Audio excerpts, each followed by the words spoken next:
Whoop, whoop. That's a good word. You know, there's lots of good words. I We know. just had a Stellar week. stellar week. It was so fun. Yeah. So many great things. If you are in Denver and you're not coming to our events, you are missing out. You are missing out. They're awesome. They are. So many people. It was crazy. Yeah. We had to Super bring in fun. chairs yesterday. It was Yeah. great. Yeah, we filled the space. Mhm. It's great. So, in spirit of a lot of things this week. In the spirit of what's required to make stuff like that happen. Yeah. We're going to talk about... I mean, it is Burnout. Friday because we always release these on Friday. So Mhm. you're not going to hear it on the day that we recorded it, but it is Friday. Yeah. So if you were feeling like us, and it has been maybe an amazing week, but one that's taken a lot of energy, Mhm. this one's for you. This one's for you, y'all. I know. This one's for Another you. y'all. Yeah, I know. Man. I knew you were gonna pick up on it. It's so off brand. So today we're talking about burnout isn't a badge of Mhm. honor. It is. We need to redefine what it means to work hard. Because you and I love to work hard, It's my favorite thing. but working hard in the right direction, there's some things we're going to break down here and to really understand if you are doing that. So I have a question as per usual. Great. Let's do it. I'm like very nervous because this feels like a very revealing topic for me. This is like maybe your one that's usually I'm like, yeah, I'm bad at this. And you're like, I got this so good. This one is this is your weak spot. Mm-hmm. Do you want to ask me the question?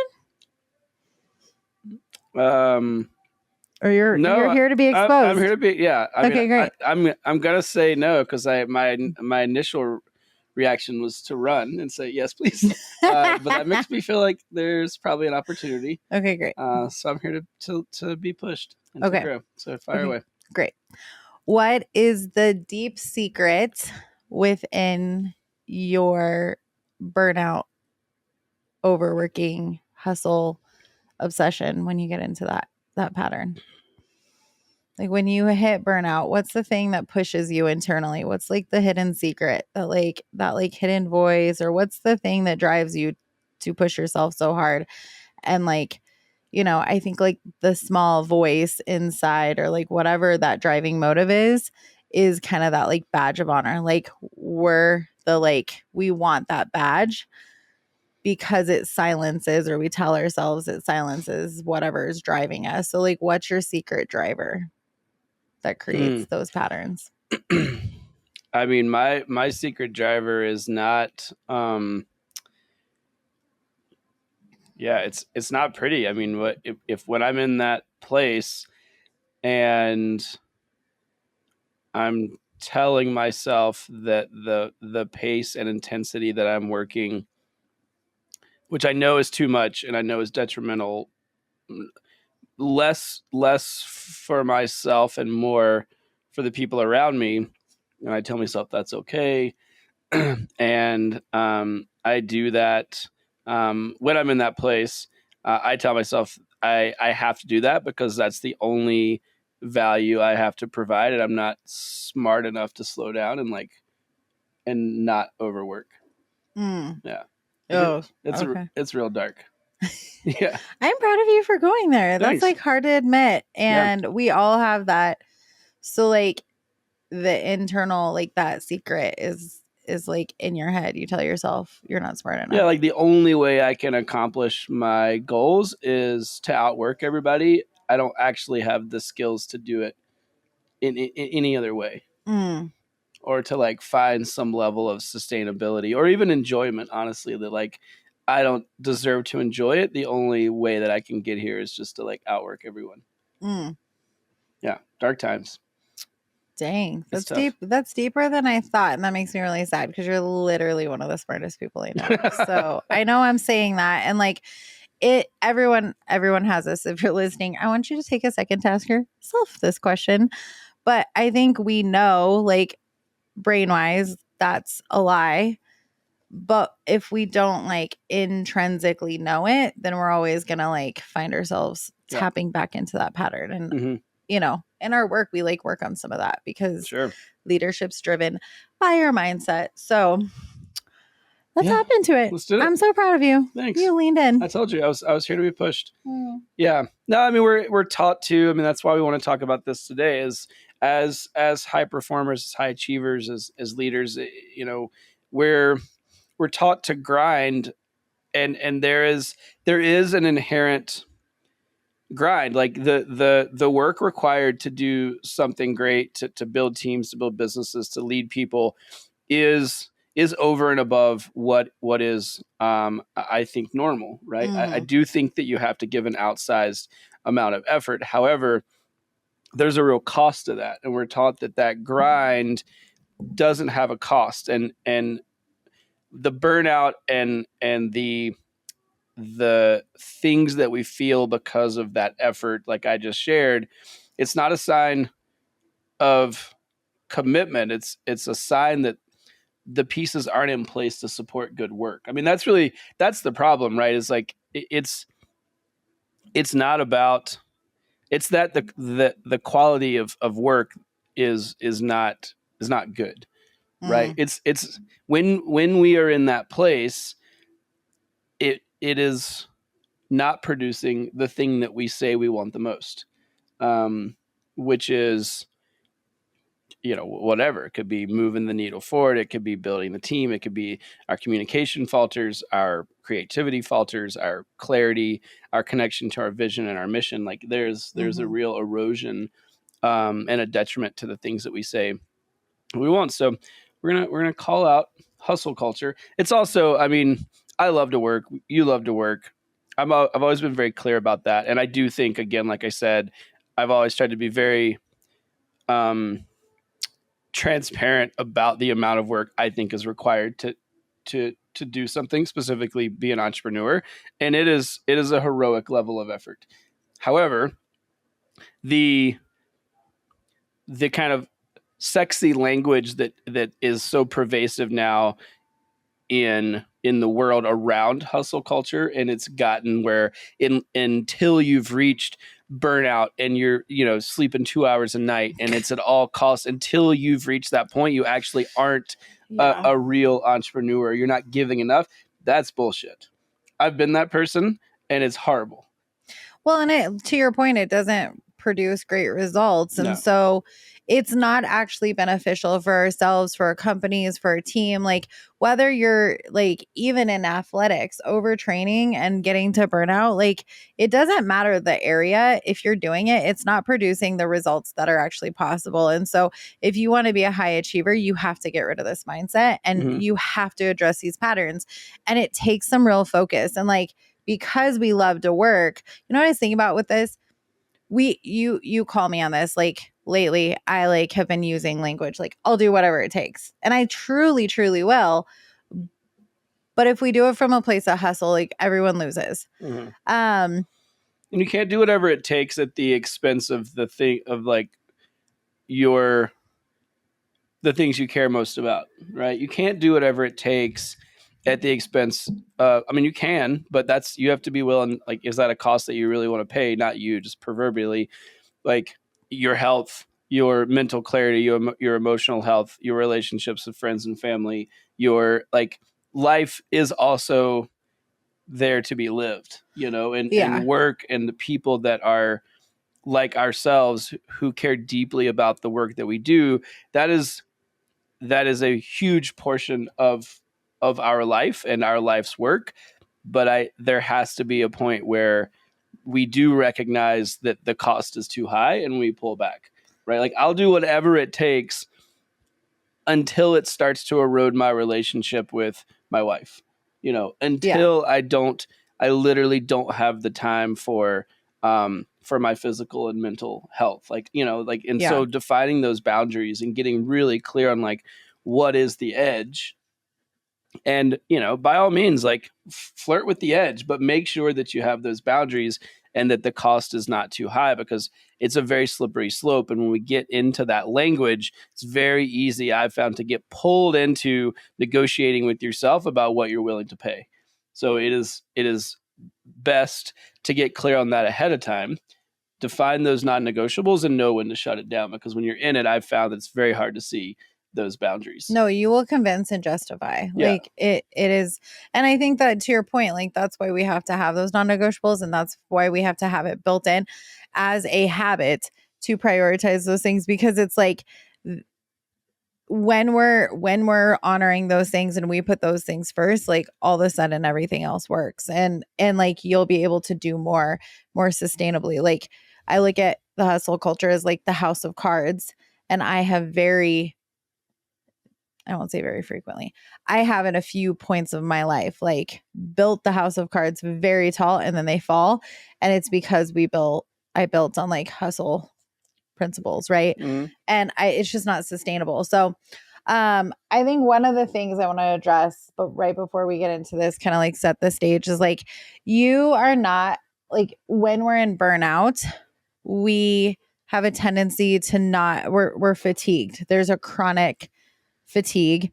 So I just want to set the stage. I want you to push on, like, whether it's you're not smart enough or like that internal voice, you're probably not, it's not that you're lazy, it's that you're fried. Like you've done too much, you've pushed too much.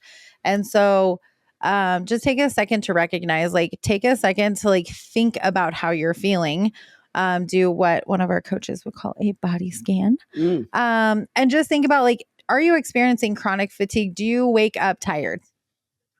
And if so, this is really, I want you to listen intently. So let's talk about it. Like why, let's talk a little bit more about like, why does burnout happen? Obviously the hustle culture is like one of those things, but why does this happen? Like what in us, what is the patterns? Break this down for us.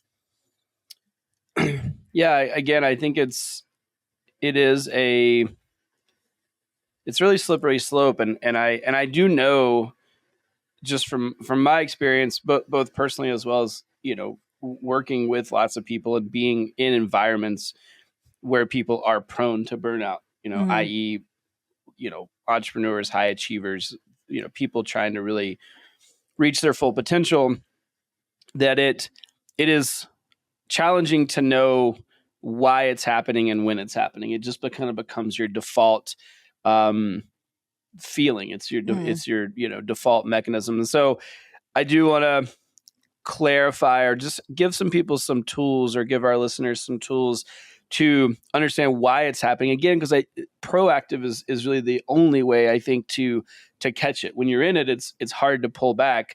We certainly we'll get into a little bit of that later, but one, over and above not having those clear boundaries and those non-negotiables. So I do think it starts before. If you can just right now take a second to be like, what is the cost? What am I willing to pay, and where is the line? And just draw the line in the sand. Like, do not negotiate with yourself. And by all means, like, the cost can be high, but know what your line is. Mm-hmm. And don't listen to anybody else's line. I think that's the problem that we're finding ourselves in with this kind of over sexualization of hustle culture, is that we're using other people's lines, right? Well, the cost that somebody else is, on Instagram that's telling you that they'll do, and they're working 20 hours. Well, they're on their third divorce, and they don't have a relationship with their kids, and they're not taking care of themselves, and they sleep. Like, if that's what you want, that's totally fine. I'm not here to judge. Mm-hmm. If that's not the life that you want to lead, your non-negotiables, your boundaries need to be different. Yeah. And you can still reach your goals in alignment with your non-negotiables. That's the thing. The path is not the same for everyone. It requires a lot of effort, but that effort and how that's applied there's a lot of ways to be successful. So I want to make that very clear. I think that's the first thing. The next is identifying too much with achievement. So if our personal identity is based on what we accomplish, what we achieve, whether that's, in terms of, financial success, businesses we build, whatever we're doing, if your personal identity and your satisfaction with yourself is linked too closely to achievement, there is always going to be a really inverse relationship, and arguably potentially a very unhealthy relationship with how you apply yourself in your work and what that means about you. And we talk about a lot about that in our work, like what things mean about us, or what we make them mean about us impacts how we move through the world. It impacts how we communicate, how we make decisions. And so there needs to be this separation. So that's one of the reasons it happens. Lack of boundaries when it comes to rest. So I was, just talking about this, but when those non-negotiables aren't clear, when you're not clearly defining and putting those boundaries in place, it creates disruption of rest. Rest is critical, right? And rest, Is it though?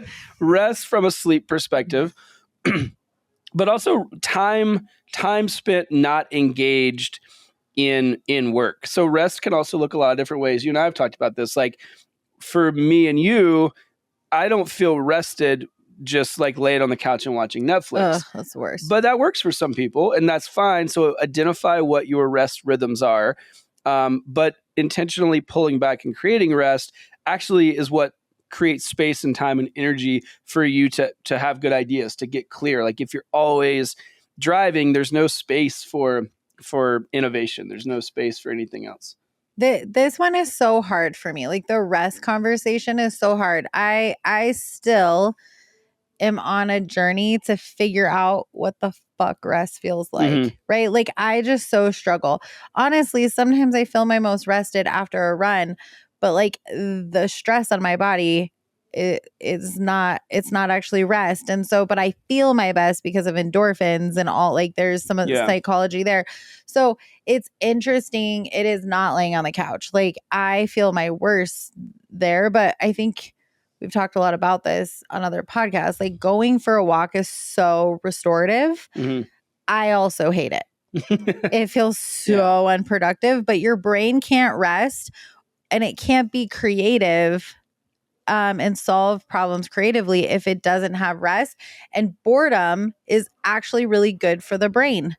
And so being bored, not knowing, like not doing anything, being on pause, being out of like thought process that you're like grinding, but it's hard to get into that meditative state. So this one, I don't feel like there's like a button that like works for everybody. You got to find this for yourself. So anyways, this is a conversation that I like feel like I've spent so much time on. I'm like, what is rest? Like I think it's different in different seasons too, you know, like it and you're right, it's a moving target. I think it's different for everyone. There's also no like, okay, I'm resting now, you know, like a button. I think we have to figure out how we come into and out of intense time periods, whether that's just like literally during the day, like, and you know, I had a busy day, and what does rest look like on the other side of that, or in between my moments or time periods of busyness. Also, you know, you can expand that, right? Months, a quarter, a year. Like there's different seasons, and I've found that rest looks different in different seasons. And so again, the reason that's important to identify is because it helps us manage our expectations and align how we rest with what's best, right? So if we're like put a lot of pressure on ourselves to be like, oh, this is what rest should look like, and I'm anxious about resting because it doesn't feel right, then like there might be an upgrade or a shift to be like, well, in this season, rest is this. Maybe it's physical activity. Maybe sometimes, like I've found in certain seasons, like rest truly is like, I just need to like sit on the couch and drink a cup of coffee. Like I have found, it's not my default, but there have been times where I'm like, I literally don't have it to give. Like I just need to sit here in silence, and like I'll go in my office and sit in the couch in my office and just like sit. And I just need some time to not engage in anything because physical activity, because it, you know, there is, I think about like stress. Our bodies are this is a kind of like a shitty analogy, but it's always helped me, is like our bodies are a bucket and stress just fills that bucket. Right. And it doesn't matter where that stress comes from. It comes from work. It comes from physical exercise. It comes from challenging conversations. It comes from family. It comes from, and the bucket just, our bodies just hold stress. And so we have to think about, I think, recognizing when our bucket is full and then what's going to allow us to create space, because your body doesn't know the difference between stress. It's just literally a, you know, boiled down very, very simply. It is a machine that processes stress. And so what rest looks like to mitigate or to dump out that stress based on where the stress comes from looks different, right? If you've been exercising a lot and really engaged physically, well, then like rest isn't more stress from exercise. if you've been, if stress is coming more from work or from family or from whatever. So there's this kind of, it's like a pie chart, and you have to figure out and kind of ask yourself, like, what moves the other piece of the pie? What do I need to like give back? I'm not advocating that the pie is like equal and balanced. I think that's bullshit. But like, I think that visual has always helped me. Understanding, last piece, like why burnout happens. It's just understanding that it's not personal failure. So we link burnout, or if we feel burnt out, we start to link that with a feeling of I failed. And then that drives us even more. So that's one of the reasons it happens, very closely linked to that kind of identity with achievement. But we start to think, oh, this feels different. This doesn't feel good. That must mean I'm a failure. This is my thing, right? I'm like, oh, mine too. Yeah. So you're like, like fucking weak ass. Yeah. I'm like, fucking. I say that to myself, for like, not to other people, but like, yeah. I mean, I have said to other people before, but that was a different me. So we keep driving, right? It creates this negative feedback loop where we continue to push, and then of course that just gets us further and further into burnout. And I actually was listening to Gary Vee talk about this, and he was talking about burnout, and he was like, I don't experience burnout because I just know when to pause. And I was like, oh, it's really interesting just to think about it is all linear, right? Like hopefully we get lots of time and opportunity to continue to engage and learn and grow. So like, it's a pause, right? And when that happens. And so I thought that was really interesting, because it seemed, it took a lot of the weight off of it. And that's what he said. He was like, we put so much pressure on, am I or am I not burnt out? He's like, maybe there's an opportunity just to understand when to pause. He's like, and I have lots of days where I don't feel like working. He's like, I just pause. He's like, I have other days where I feel amazing. And I have other, he's like, so we just need to like change the narrative around burnout and put others, because there's also a lot of pressure on it. And I think that makes us feel anxious. Like, am I burnt out? Is this too much? Am I? Maybe or maybe not. Like, let's just like, there's a rhythm here. Like, and I think that's that, like, the lack of boundaries, or what I mentioned earlier, like the rest rhythms, right? And thinking about things more linearly, and like, what does it look like to navigate that in some sort of more continual, like, rest rhythm, work, rest pattern, versus like drive, crash, right? Drive. Like, I find myself thinking about it. You're like, I'll just squeeze it, and maybe Sunday afternoon, I'll just like, and I'm like, maybe then I can rest, versus like weaving it in. Like, for me, that's walks, right? Like, schedule a walk every day. Don't take my phone. Like, that feels like my attempt at like a rest rhythm, right? Like, I could just take a moment. And that's like the recharge. So. Yeah, that's interesting with the anxiety piece, because we do see that also in the younger generation, or like just in some people in general. Like, there's like an anxiety about burnout. And I think that like, as you if you gradually grow and you have the right mechanisms, then all of a sudden you can actually push and build more capacity, right? And so like, the goal isn't to do less, but that anxiety piece is interesting, because it'll actually cause burnout, because we're like putting a lot of stress around it. We have anxiety, which like, there's a lot there.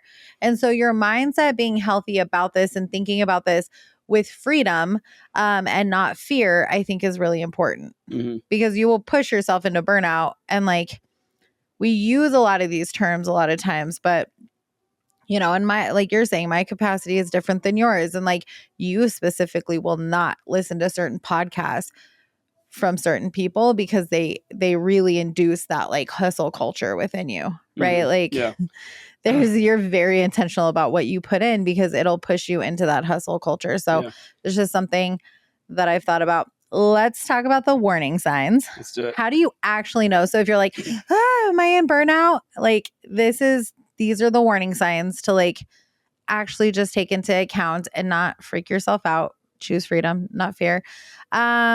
So this one's big. Resentment is towards the work that you once loved. So anytime you're feeling resentful over the things that you used to enjoy, or over the people that you used to want to hang out with, this is kind of that sign that you need to address something. And a lot of times we do have a couple topics on hard conversations. Mhm. So if you're feeling that resentment, but typically it starts internally.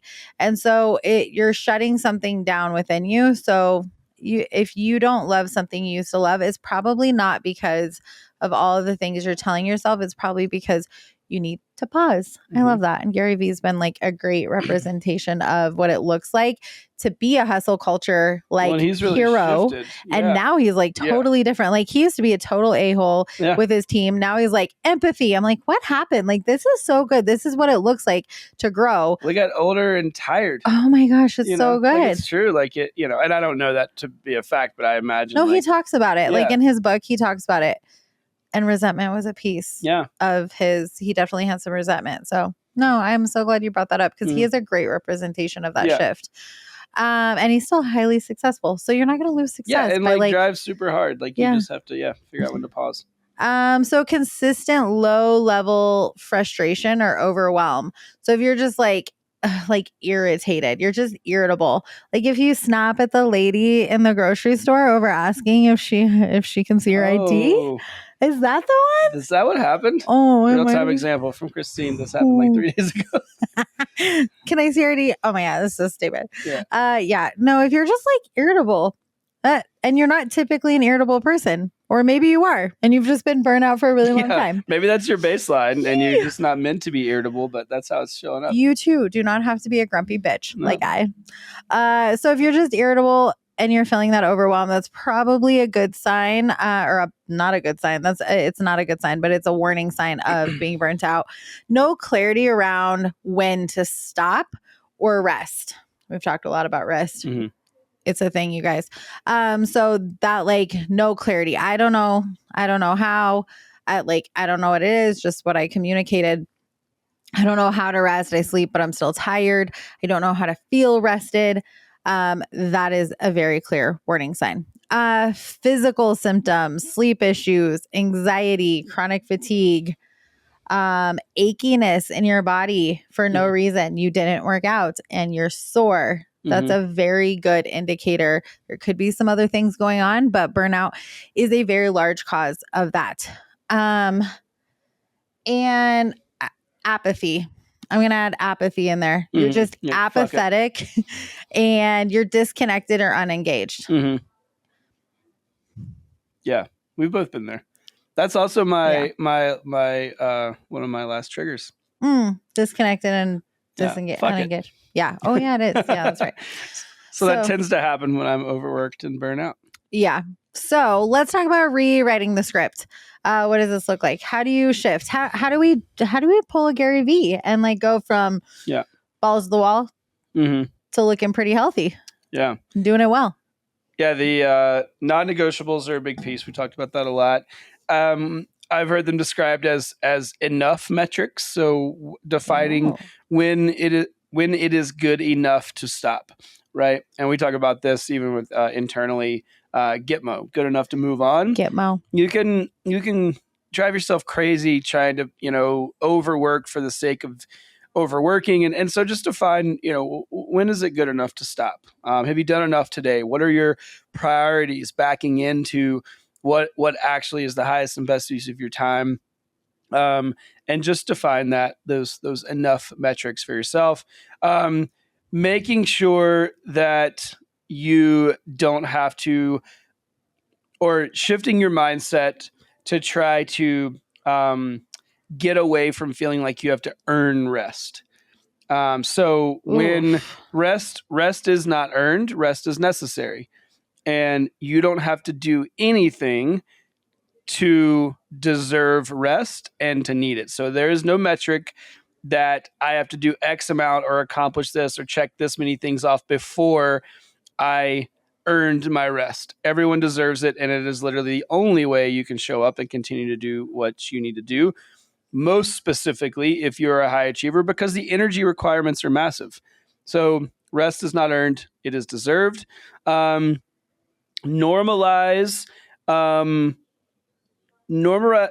space, right? So just like I said, for me, sometimes I just need to sit in my office and literally stare at the wall. Silence. Yeah. Like I find my, I'm generally an extrovert, but sometimes I'm like, I need to introvert like real hard right now. Mhm. And that feels like rest. Thinking about a pace that feels appropriate. I think there's a seasonality to this, right? We talk about like sprints in our work, certainly recognizing that not everything all the time for years on end is a full gas sprint. So just understanding what kind of your pace is. I think this is definitely different in seasons. I find that my pace in the summertime defaults to a lot kind of faster. There's more time, there's more energy. I'm doing more things with friends and family. And in the wintertime, that feels like it pulls back a little bit, right? And so just think about what that is. And then lastly, way to kind of rewrite the script is I want you to ask yourself, is this sustainable or is it just impressive? Right? Are you doing it because you think that it looks impressive and you want everyone to say either to you or to themselves, man, that person works like nobody I've ever seen before. I can't imagine. You're like sweaty over there. I know. I'm like, oh, this one, it's like personally calling me out. Yeah, There's a couple. I didn't say Christine, but we are side by side. I am like sweaty. Like I'm like actually like listening to these. I'm like, fuck. Yeah. I'm really bad at this. Yeah, is it sustainable or impressive, right? And I think if we're honest, and I've done it too, and I continue to I fall in this trap from time to time. You're like, you do it because you want people to think you're great. It feels, it feels good for people to tell you that they can't imagine doing what you do, right? I had someone tell me that the other day, like, I can't imagine, like, it's incredible. Like every time I talk to you, you're doing multiple podcasts and businesses and da da da. And I was like, that felt good. And then my immediate like thought was like, you have no idea what it requires in a day. Like, you don't want to do this. Like, I promise you, like, it looks cool. You like, and then my immediate thought was like, I'd love to have your life, like it's always greener on the other side. Yeah. And I was, and I don't mean that. Like, I love what I do, but and I love applying myself like in a way that has a certain level of intensity, but we just have to continue to ask ourselves, like, is it sustainable, right? We do it because it does feel good for people to think that we are impressive, right? Like that was a big ego stroke. And for that second, I was really like juggling internally, but like, yeah, man, I am awesome. And then I was like, bounced back to being like, I'm fucking exhausted. Like, you don't, like in that day, like it caught me and I was just like, dude, like I haven't slept. Like I'm, like you don't want this. Like you don't, so just find that for you, like define what sustainable looks and feels like. Make sure that you're checking yourself. It's natural to stroke your ego and it does feel good, but I think that like, is it sustainable or just impressive is helpful. Moms, if you're listening, Pinterest parties need to stop. Okay, that's all I'm gonna say. There we go. There's no shame on that, but man, I like that is one thing that I have let go and in pursuit of not hustle. Like the Pinterest parties to have like this crazy, fucking perfectly decorated. I used to be like the perfect. Who has the time? Oh my gosh, like Jesus, and like the lunch boxes, the perfectly curated lunch boxes. I'm like, nutrition is nutrition. Get it in them, doesn't matter. Yeah, put it in a sack. Kids don't care. No, they don't. And actually, they like the Ziploc baggie. That I has ate school lunch when I was a kid. I'm totally fine. Like it's all right. Totally sometimes fine. It's okay. Yeah. And then sometimes I ate a peanut butter and jelly sandwich in a Ziploc bag, and I was happy to have that. It's gonna be okay. So just like, are you doing it because it's sustainable and it's going, because when they go to college, they're going to eat McDonald's. I don't care what you do. Yeah. Or just impressive. So that's the one. That's my little mic drop there. Yeah. Leadership challenge. Ding, ding, ding, ding, ding, ding, ding. You guys are so sick of this. I know. Okay, so leadership challenge, audit your week. We just did this as a team. We didn't even know we were going to be talking about this. And I was uncomfortable. So audit your week. Are you building a life of performance or just pushing for approval? Woo. Like what? Why are you doing the things you're doing? Are you just doing it because you need to show up at every networking event? Or do you actually need to be doing these things? There's some like honest truth, and do it with your team or your spouse or your kids. Have someone in the room to do it. block out 1 hour this week to rest, or try to find what rest means to you if you're like me, reflection or play, and don't cancel it. Don't break promises with yourselves, people. It's going to erode your trust, and you are going to tell yourself all the shame stories. So just keep it, and then keep yourself accountable. Yeah, don't negotiate with yourself. You wouldn't negotiate with anybody else. You wouldn't miss a meeting. You wouldn't miss your kids' play. You wouldn't miss dinner with your spouse. Don't miss it with yourself. Like, don't negotiate. There's a 2-year-old inside of you, and we should never argue with a 2-year-old. No. So stop doing it. And just remember, your business will grow faster when you stop burning out to prove everything that is inside, that is like those little lies. So just like lean in there, and trust that it's going to grow and it's going to happen. And it might not be in the time you set out, but it will happen if you just stay consistent, which means you have to stop with the burnout. I love it. This one was a little long because we really like this topic. Thanks for sticking with us. This was a obviously, you can tell, something we're passionate about. Something I'm deeply committed to helping people do great work without burnout. Like, do great work that feels fulfilling and is exciting. And there will always be highs and lows, but recognizing how to do it in a way that actually is sustainable, not just impressive. That's the work we do at Impact Initiative. It really is. And helping people build businesses and teams that are actually in alignment with what feels good. And, chasing boundaries, not burnout. And I think that's great work happens when we get clear on what that looks like and we actually stay engaged. We're not just like lightly frustrated all the time.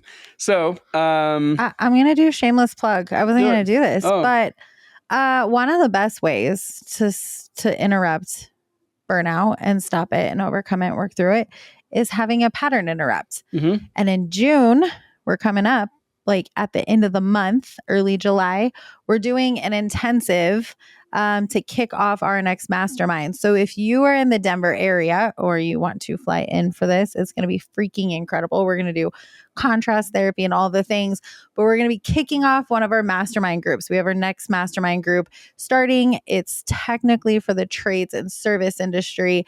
And if you are experiencing burnout and you need to get clear, you're stuck in these patterns, you guys, this is a group for you. I wasn't going to say this, but it's so in alignment. And it's like, it's literally the remedy for this. And we've watched people come in and be totally burnt out and totally disconnected. This is not one of our amazing free events, but this is something that will be a game changer for you and your team and your organization. So if you're feeling this and you resonate with this, definitely link up with us. All the information is on our website at impactinitiative.network. Do you want to tell about our free stuff? Yeah. If you're not into that. Yeah. Free events, coming up in July. So the fourth Wednesday and fourth Thursday, as always, if you're in the Denver area, anywhere close, check it out. We're just coming off of those events. This week, they were incredible, filling rooms with entrepreneurs in the health and fitness space, services and trades, people making connections. We're asking good questions. People are growing their businesses. The energy is incredible. We got partners and sponsors, and it is so fun and something you and I are both so excited to continue to go full gas on. So if you are interested in that, if you want to collaborate and have real discussions that move the needle in your business, and you are anywhere close, or you want to get on a plane and come find us, we will be doing 2 more of our events. Again, that's the fourth Wednesday and fourth Thursday in July. And as always, you can find us at impactinitiative.network. If you want information on our mastermind, or just reach out, let us know how we can help you. Share your wins, and we'd love to talk to you. Until then, see you next time on Impact Mind.